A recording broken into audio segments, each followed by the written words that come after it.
اور ساتھیوں، بس مدینے میں وہ دن بڑا عجیب تھا جب سیدنا فاروق اعظم کے بیٹے کا معاملہ آ گیا۔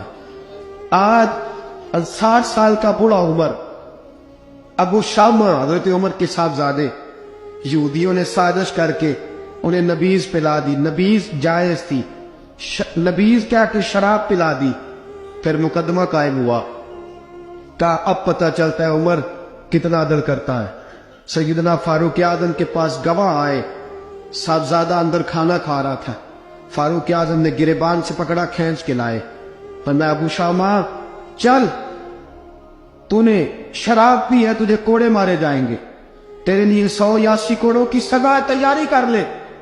ابو شامہ کہتے ہیں کہ ابا جی انہوں نے نبیذ تئی تھی، شراب پلا دی۔ فرمایا تو نے پی کیوں؟ تو نے پی کیوں؟ بڑے بزم میں بار شیر مسجد نبوی کا فاروق اعظم، اولاد تو بزدل کر دیتی ہے نا بندے کو، اولاد تو کمزور کر دیتی ہے۔ آج مدینے نے عجیب ماجرا دیکھا، حضرت فاروق اعظم کی زوجہ روتی ہوئی آئی، کہنے لگی حضرت جی میرا لخت جگر ہے، ایک کوڑے کے بدلے پیدل حج کروں گی، ایک کوڑے کے بدلے صدقہ اور خیرات کروں گی، میرا بیٹا غلطی کر بیٹھا ہے، یہ کام نہ کرے۔ آپ نے فرمایا تو مجھے کہتی ہے میں یہ کام نہ کروں؟ تیرے حج اور تیرے کوڑے کیا کرتے؟ تیرے حج اور صدقے کیا کرتے ہیں؟ کوڑے لگانا میرے مصطفیٰ کی شریعت کا قانون ہے۔ تو بیٹے کی بات کرتی ہے، عمر کا اپنا معاملہ بھی ہوتا تو عمر یہی سلوک کرتا۔ لوگوں نے کہا حضرت جی آپ تھوڑی دیر، ابھی ان کی والدہ پریشان ہے، گھر میں پریشانی، حضرت ٹھہر جائے، کل پرسوں ترسوں سزا دے لیجیے گا۔ فرمایا تمہیں یاد نہیں جب مدینے کی ایک بی پی نے چوری کر لی تھی اور میرے مصطفیٰ کی بارگاہ میں کہا گیا تھا حضور ذرا ٹھہر جائے، سزا نہ دے، تو حضور نے فرمایا تھا اگر فاطمہ بھی چوری کرتی تو ہاتھ کاٹ دیتا۔ تمہیں یاد نہیں نظر مصطفیٰ کے ٹکڑے کھانے والا ہوں، میں کیوں دیر کروں؟